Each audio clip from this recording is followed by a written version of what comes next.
I love fighting games, and after years, I finally saved up for the holy grail of controllers.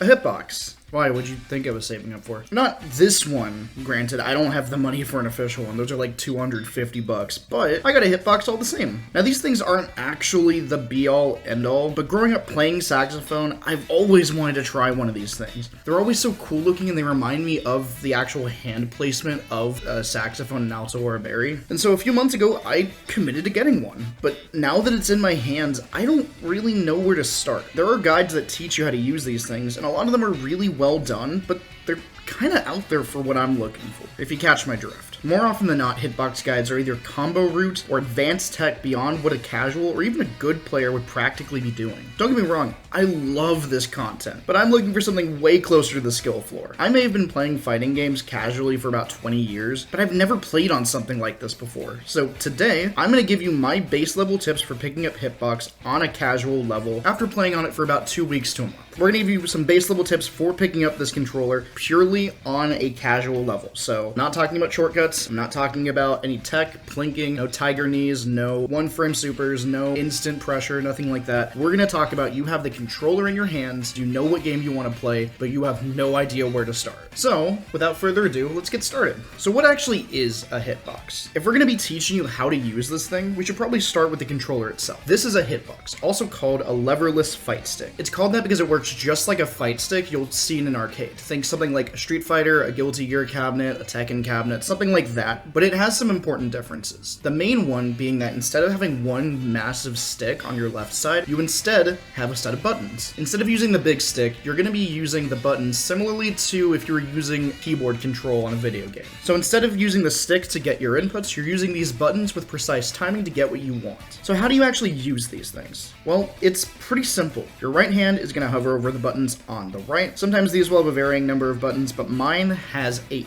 Your left hand is going to rest on the left side in this sort of claw-shaped grip that you see everyone playing with. Like I said earlier, if you've used keyboard and mouse on a PC game, you know what this feeling generally looks like, but it's going to be a bit different. The button layout on the left side is usually from left to right, move left, move down, move right, and lastly, move up further below. And that can sound pretty weird, especially if you're familiar with keyboard and mouse. You might be asking yourself, well, hey, why is the up button on that lowest input? And it's a pretty good reason. Unlike on a keyboard and mouse, where everything is so close that the distance is kind of inconsequential, with a Hitbox, you want to make sure that you have that precise movement, and so each button is designed to be assigned to a separate finger. So left for the ring finger, down for the middle finger, right for your index, and most importantly, jump on your thumb. That way you have no individual button that is being doubled up by a finger, so you're going to be less likely to flub your commands. Some controllers, like the one I have an up button on top of the down button, but personally, I would recommend trying to build this muscle memory with left, down, right, and up, each being on their own finger. It's going to be pretty rough, especially at the beginning, but trust me, this is going to be good for your muscle memory. From what I understand, the first commercially available Hitboxes were made by the company Hitbox. But don't think you need to get one of these as your starting controller. These controllers are like $250, $300. The nice ones are like $500. They're really expensive, and I absolutely do not recommend getting them if you just want to dip your toes in. These controllers from Hitbox have a notoriously good reputation to the degree of actually collabing with the devs of fighting games, but that also comes with a pretty heavy price tag. Any leverless controller will do, and there's tons around built for smaller budgets and smaller form factor. The one I use is a Sawawe branded one that I got for about $70, and it works pretty well. But if budget is an issue, I have found really small ones for like $35. So if you just want to dip your toes in, either try to find one that's used, or you can search for one of these less expensive ones. I want to take a moment to stress as well that if you want to get one of these controllers, make sure you're using one that is actually going to work for you. Like I said, do not get a Hitbox branded one just out of the gate. I recommend getting one that is smaller or that is at least cheaper. Beyond that, think about what you actually care about in a controller. Personally, I know I care about having something that, while not super big, is big enough that I don't feel like my hands are super cramped together. But if that's not an issue for you, there are ones that are really small that you can even fit into like a bag, a pocket. There are ones that are designed to be taken on the go. There are ones that are designed to be cheaper and not really have any bells and whistles. Whatever you want, look for that controller and trust the reviews for it. I do recommend this this, especially if you are looking into your first controller. Do a little bit of research, read Amazon reviews, read Google reviews, just see what people are saying, and most importantly, apply what they are saying to how you will use it. Now, I want to get a few things out of the way before you properly decide to get your Hitbox to see if this kind of controller is right for you. As much as I love my controller, it's not going to be for everyone, so I want to be transparent about my experiences so I can make sure you know what you're getting into. Starting with pros, these controllers are going to be much more precise than using a pad or a fight stick in theory. Since you have to physically press these buttons to move, you're less likely to flub a jump or move too far and kill your input. In my experience, I found that super inputs, especially your double fireballs, your charge supers, and your half-back forwards, are easier for me to execute on my Hitbox because I'm not accidentally flubbing a bad direction or getting a jump when I don't want one. However, that also brings us to a con we've got to talk about. Precision of movement requires precise execution. If you've ever tried migrating from being a controller player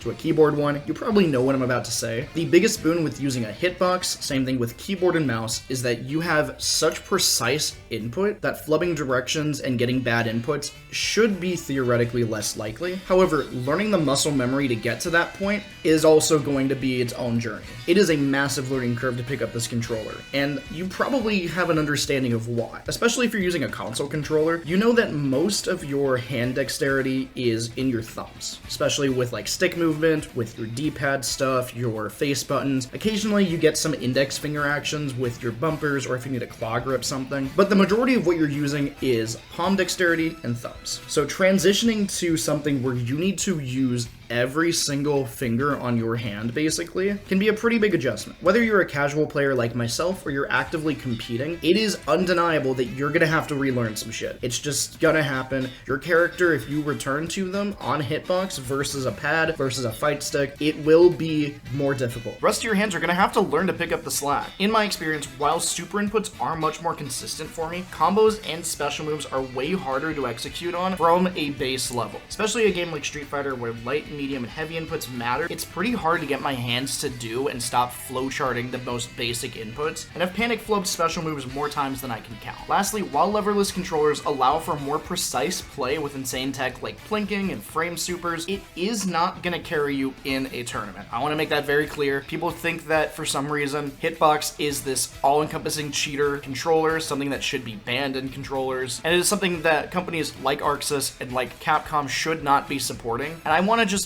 really briefly focus on this. You can look at the highest ranking players, and most of them are playing these games on pad. They're using a PlayStation, a Switch, an Xbox controller, something that they are comfortable with that is compatible with the system they're playing on. And if all that you care about is, I want to be the best, I want to be the best player, I want to win tournaments, I want to go to the top, I want to be the new Sonic Fox, I would discourage you from picking up a Hitbox if you are not willing to try and learn everything. If you just want to get to the top, just stick with whatever controller works best for you, and you'll probably have more success in the short term than with a Hitbox. So with that out of the way, you've made your decision to get a Hitbox, and that's great. You got the exact size you wanted, you got something that's within your price range, that is the most important part, and it is something you feel comfortable with using. Now, where do you start? That's a great question, and I feel like a lot of guides don't really go into that. A lot of guides kind of focus on, okay, I have this Hitbox, what is the tech I can do with it? And I want to just start a few steps before that. We're not even at tech yet. We're not even at, like, I can do my super consistently yet. We are at, I have this thing plugged in, I'm ready to go, I don't know what the fuck I'm doing.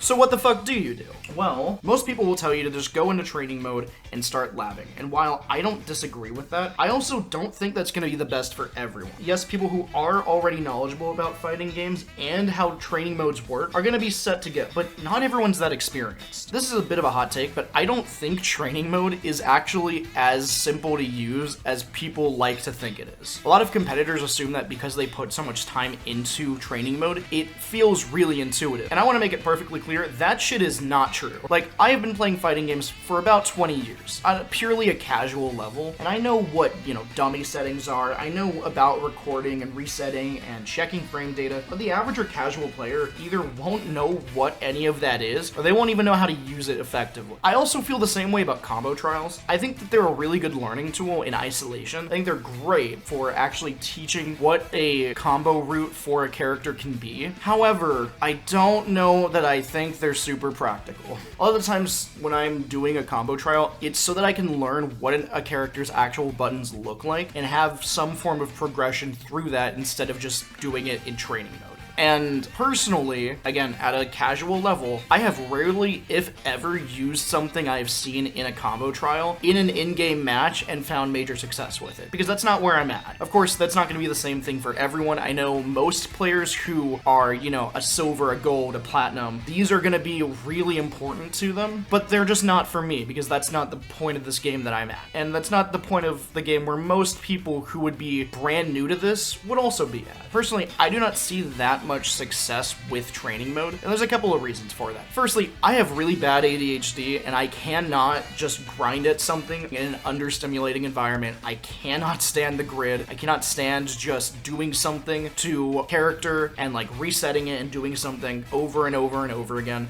That's just how my brain works, and so I personally find training mode, combo trials, things like that really understimulating and underfulfilled. Secondly, yes, training mode is really good at teaching you what your character's buttons are, the range of things, maybe the frame data if you know much about that, and what your supers are. But eventually, you're gonna have to play an actual person to put that into motion. If you're playing a dummy that is just doing what you program it to do, or is just blocking and you're breaking the block, you'll have a good idea what to do, but there is no guarantee how effective that's gonna be in the middle of a match. So if I personally don't recommend training mode to everyone, what do I recommend? Well, there's a couple of different options. I like to break this up depending on how much experience you have and your type of playstyle. When you get your controller, first things first, plug it in, boot up the game you want to play, and just start pressing buttons. If you've never used a controller like this before, it can be a very confusing experience, particularly if yours does not have marked buttons like most people's don't. Most hitboxes do not have a marked A, B, X, Y, you know, X, square, triangle, circle, whatever the buttons are. So just boot the game up and figure out where's your A button, where's your B button, your pause button, your select button, what are your triggers mapped to, can you use the camera at all, and how do you do that if it's necessary. That is probably the best starting point most people do not talk about, because this is a new controller that you actually do need to get acclimated to. I would say while you're doing this, focus on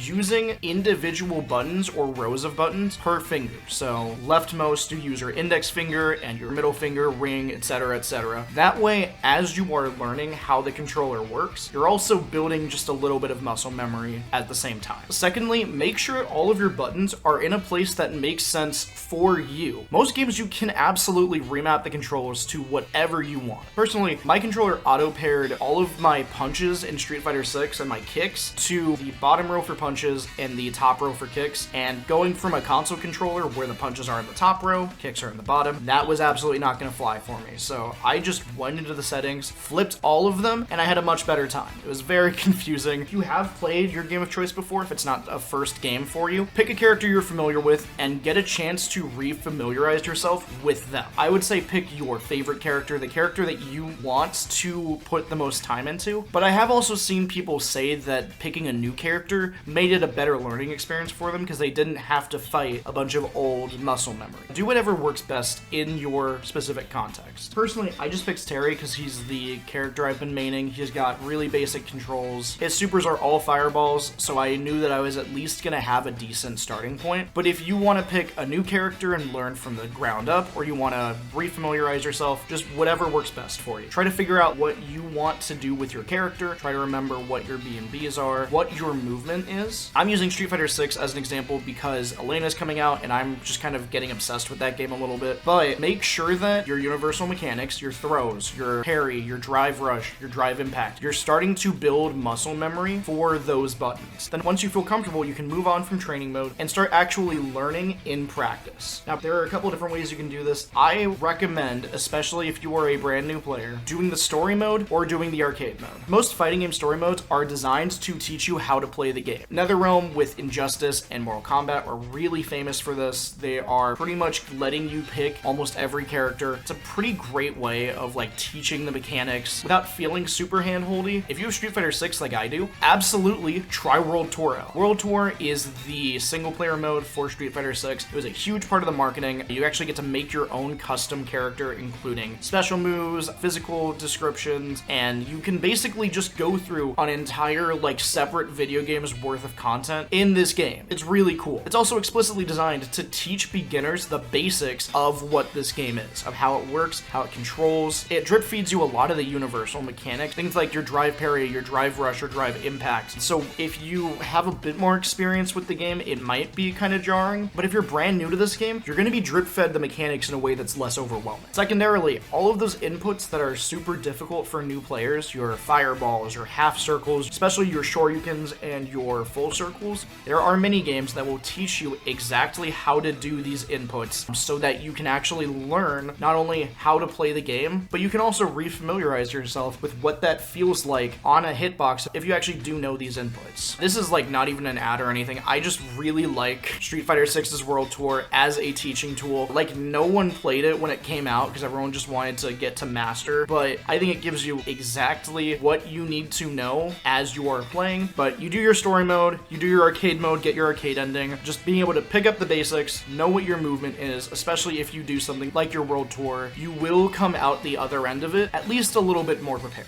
Now, I will say, if you do want to use the story mode as a learning tool, look up if your story mode is real. This is gonna sound like some absolute bullshit, but I swear to God, if you're playing Strive, do not think you can use the story mode as a teaching tool. It is basically a 4-hour anime movie. I'm not even joking about that. I, like 4 years ago, was gonna stream the story mode of Guilty Gear Strive, and I booted it up, and I was like waiting for 20 minutes for the gameplay to start, and it just never fucking did. Please look up if your story mode is real. I cannot believe I have to say this about a fucking video game. Please do this for me. But you've got your story mode done. You've got your arcade mode done. Eventually, you're gonna have to play another player. I know that can be scary. I know that in fighting other people, someone can be way better than you and they can curb stomp you, and especially in an online setting, they may not be able to see the frustration that curb stomping someone is actually causing to that person. But I promise, it'll be fine and we'll get through it together. If you do not have friends that play this game, it's gonna sound whack, but I do recommend starting with ranked. Now, why do I recommend that? Most games will have a placement period where they will put you into a set of matches, usually 10, and at the end of it, you'll get your rank. When you get your rank and those matches, you will be able to get some real world experience, and you will be paired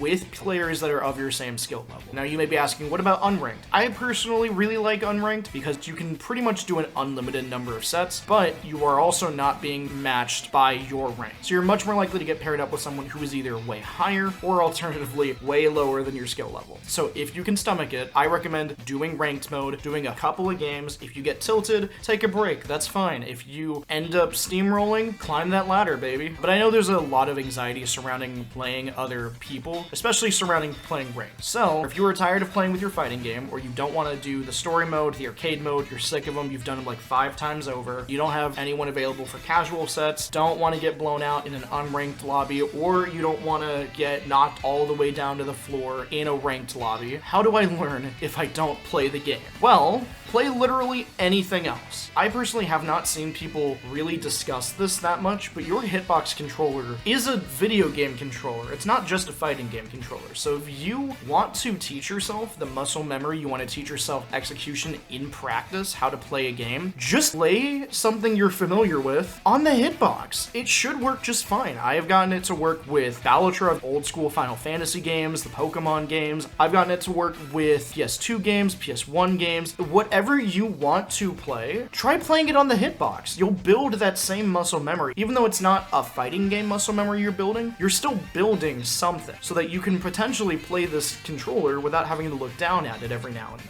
A couple of quick suggestions I have is things like JRPGs, something that's turn-based and preferably does not have a camera you have to worry about because we only have so many buttons, is a great idea. Something like Final Fantasy, Dragon Quest, old school Pokemon games are really good for this. Something that you can play on like a purely isometric level. Your combat is turn-based, so you don't even have to worry about taking your time to learn your buttons. As you get more comfortable with it, move on to things with like an ATB system, like a Final Fantasy IV, a 7 or a 9. As you get more comfortable, try a platformer, try playing a Mario game or something that's relatively simple controls. If you feel comfortable there, move even further. I am currently trying to play my favorite game of all time, KH2, with Hitbox. I'm actually streaming that on Wednesdays and Thursdays at 3 o'clock Pacific. Go watch it at twitch.tv/StarfieldLikesToBoogie. If we draw, it's not going to be good enough. Fuck.